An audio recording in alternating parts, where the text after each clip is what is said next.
Bonjour. Alors que tout le monde réagit sur les actualités du moment, The Witcher, Oppenheimer, Barbie, voilà que je veux parler de mon actualité extraordinaire. J'ai revu La Momie, le film La Momie. Euh, je l'ai revu parce que je me suis dit, allez, tiens, petit moment de nostalgie. Quoique ce film qui est une sorte de dérivé d'Indiana Jones, qui était excellent, quand j'étais jeune, m'a jamais plus marqué que ça.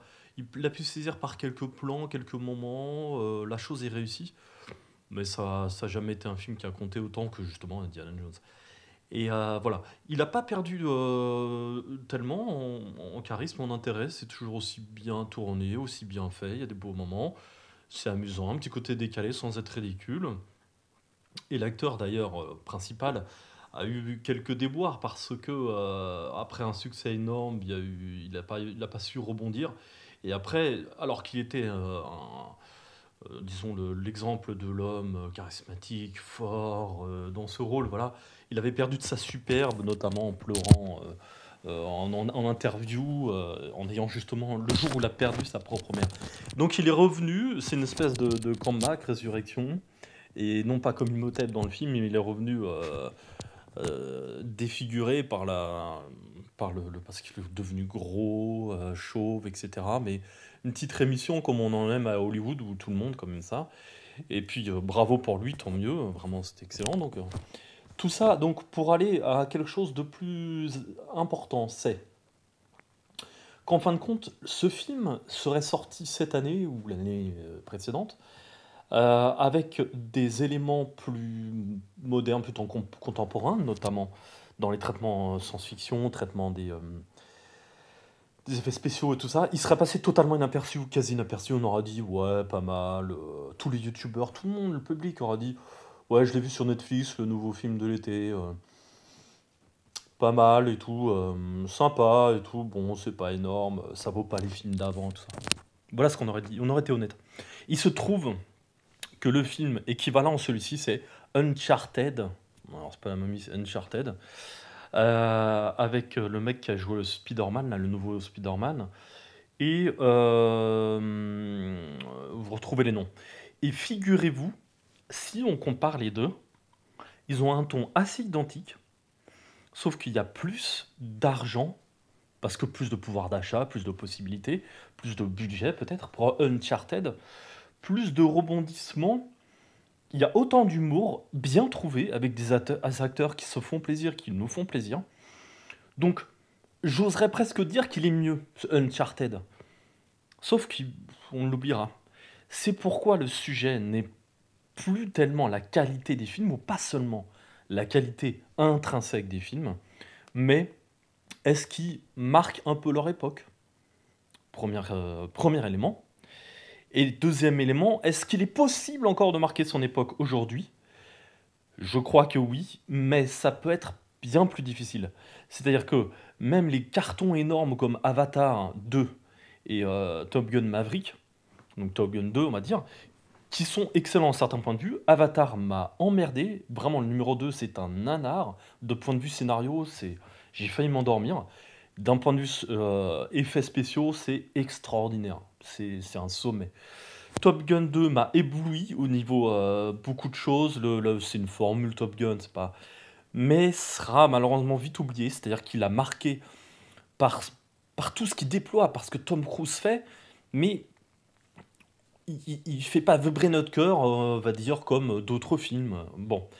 Et voilà, donc c'est l'époque. Et deuxième élément que tout le monde sait, c'est que il y avait moins de films avant.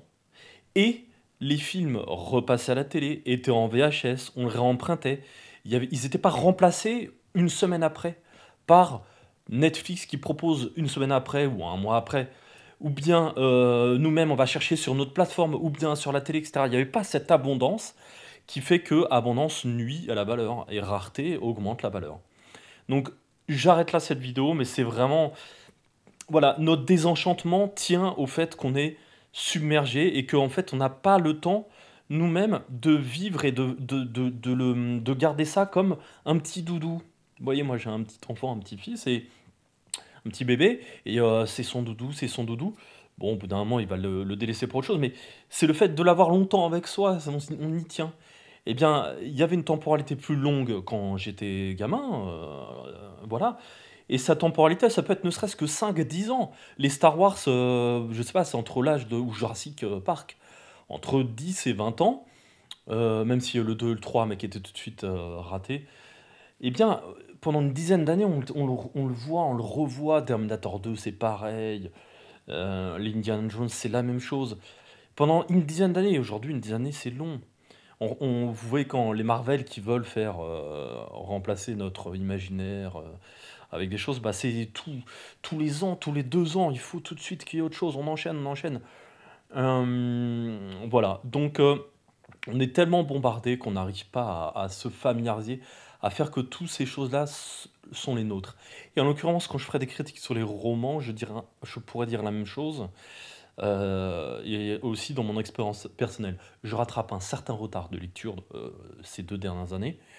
Et le fait pour moi, en tout cas, de lire un livre, d'être emporté de façon extraordinaire, de le fermer et de le lendemain, la discipline que je me faisais, c'est d'attendre la fin de la journée, le lendemain en commencer un autre, fait que même si on est marqué, par exemple 2001 de l'Odyssée de l'espace, le livre m'a presque plus marqué que que le film. Même si on est marqué, bah, on passe à autre chose. Et on va pas or, nous n'allons pas faire un culte quotidien des livres, des romans, des voyages qu'on a fait. Parce que réseaux sociaux, parce qu'on passe au suivant, un autre film, un machin. On est dans une gloutonnerie voilà. Et c'est impossible presque d'aller en arrière, comme c'est impossible de se dire non, non, mais je vais vivre sans ordinateur, sans télé, sans portable, rien et tout. Bah, c'est pareil. Non, non, mais moi, je vais juste regarder un film par semaine. Un film tous les 2 films par mois, c'est tout. J'irai pas plus que 2 fois au cinéma cette année. Netflix, oui, mais juste une série par mois, quoi. Vous voyez ce que je veux dire? Euh,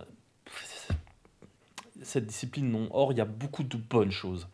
Et vraiment, pour ponctuer ma vidéo, pour faire une synthèse de la vidéo, aujourd'hui, depuis même une dizaine d'années, il y a beaucoup d'excellents scénarios. Des gens qui sont de bonne foi, qui veulent faire des choses très bien. Voilà, certes, c'est gâché par la finance, certes, c'est gâché par parfois une baisse de niveau sur beaucoup de choses, surtout pour la musique. C'est gâché par la précipitation, justement, parce on prend moins le temps de faire des chefs-d'œuvre qui prennent des années, comme Dark Crystal, par exemple. Euh, on prend moins le temps parce que les choses sont plus pressées, parce que l'argent presse les gens qui veulent faire et tout ça. Mais il y a quand même très bonnes choses, voilà, mais qui sont diluées, noyées dans la masse. Ciao.